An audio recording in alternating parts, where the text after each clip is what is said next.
wasn't trying to be nonchalant, but I swear Lily was all over me. Okay, well, not literally, but why do you look so pissed off right now? I told you, I don't want to be here. Come on, Daniel. This won't even take long. Just let me debrief you and show you the spot. I know, and I'm here. But look, I'd like to make it back for my dinner. Duh, you won't miss it, I promise. Alright, this is it. Are you sure it's abandoned? Daniel, people come to this yard all the time. I think Jonathan lost his virginity here. Don't be a pussy. Do you think Lily actually likes me, or do you think Lucia's just being an instigator like always? Because Peter said people are starting to actually catch on, and I don't know if you can actually believe Peter. I mean, she was, okay, well, she wasn't literally all over me, but she was standing super close, and she kept looking at me some kind of way. But anyway, where was I? Has anyone ever been inside? I don't know. Charlie, what are you thinking? Charlie, I'm serious.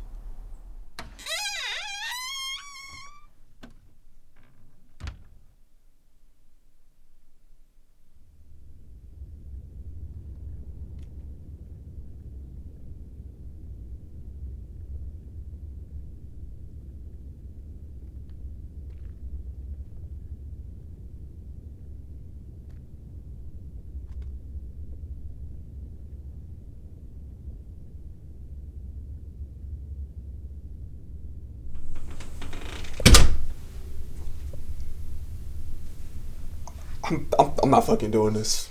You're insane, Charlie. This place was locked for a reason.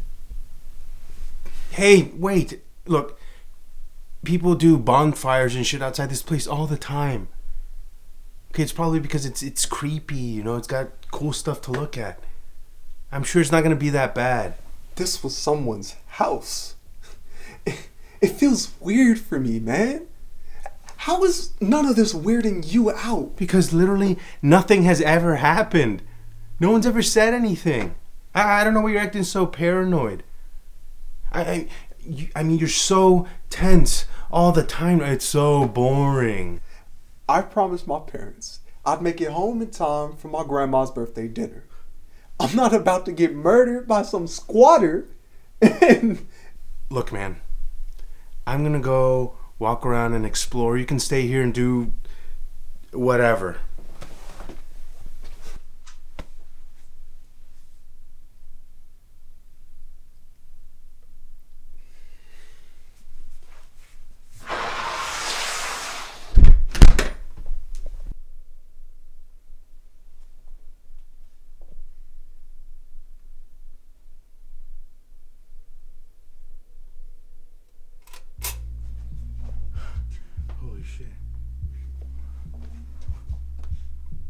Daniel, I think they have electricity.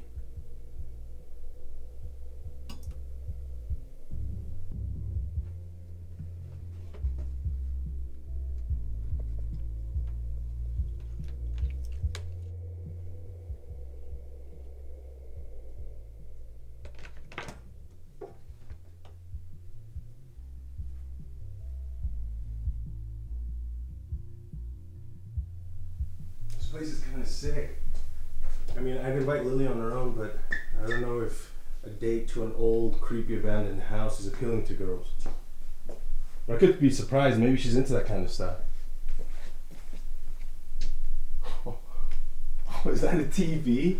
Okay, let's not. Seriously, like, why is the electricity running here in the first place? Didn't you say this house was abandoned? Charlie, can you just listen to me this one time? Howdy, y'all. Today on My Weird Obsession, we have a story about Dr. JÄRN, whose home I am currently in. During the 1970s smoking epidemic, Dr. JÄRN was a renowned expert in the field of fumology. He made great progress towards medicinal treatment of asthma, tuberculosis, pneumonia, and COPD. But what exactly sparked this passion And what makes this worth covering as a weird obsession? Well, this is where our story takes a sad turn. Little Jimmy Yarn contracted pneumoconiasis, or black lung disease, at the age of 7. Black lung disease, at the surface level, can look like a minor case of just wheezing, coughing, shortness of breath, but eternally, the lungs of those which this disease are black, tar-covered, and shriveled. Along with the severity of this condition of the lungs comes being immunocompromised, making it impossible for him to live a normal life around other kids his age. This difficult disease plagued not only Jimmy's life, but his father's. While Dr. Yarn is a widely appreciated medical genius, there's also a side of him that we get the honor of seeing today in his home. Because of his son's tragic condition, Dr. Yarn's obsession with the iron lung began. The iron lung, a rigid cage fitted over a patient's body, used for administering prolonged artificial respiration by the means of medicinal pumps, was invented during the rise of polio. Dr. Yarn became fascinated with this device and wanted to recreate a similar device for his son and for the world that we live in that has been succumbed to smoke and all the elements that follow.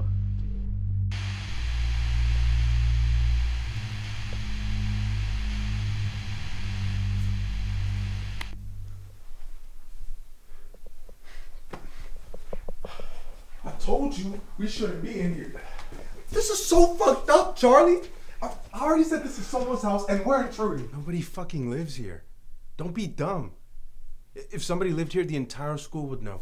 And guess what? Nobody said shit, so you're overreacting. I don't even know why you're freaking out right now. What do you mean? Why am I freaking out?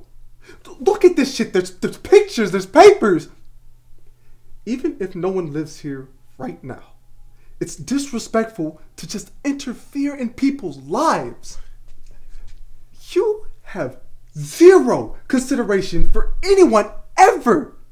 I mean, you just don't care. It's always about Charlie and what Charlie wants to do. Is this about your dinner? Because we can go home. Is this about my dinner? You are so fucking annoying, Charlie. This is about all the times I've had to be Charlie's friend in your life. All the times I've had to sit at parties I don't even want to be at, surrounded by your friends. I'm sorry that you don't like my friends.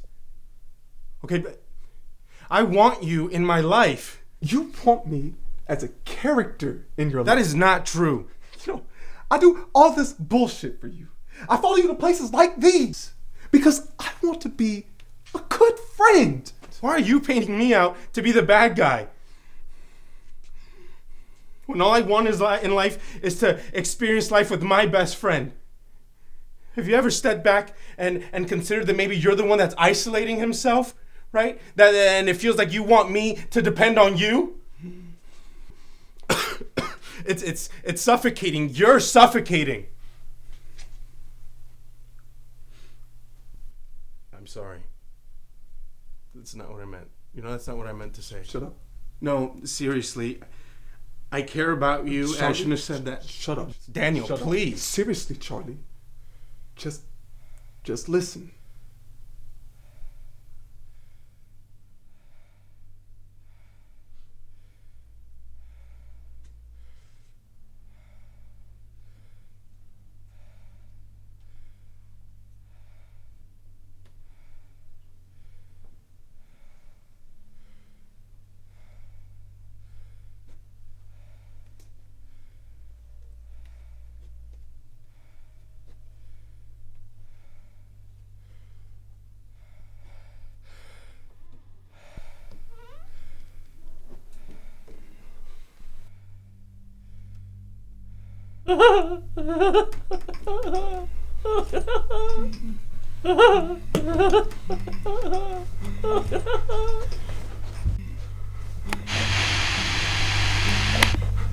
Well, that's all for today's episode, folks. Charlie, if you want a please. more boring episode next week, So sorry. don't hold your breathe. breath.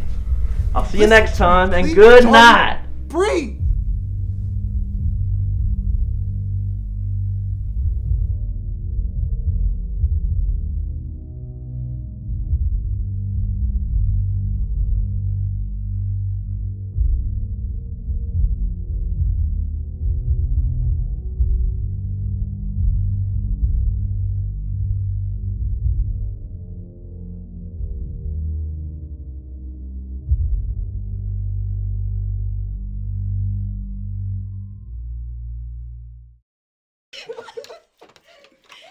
got a tangle.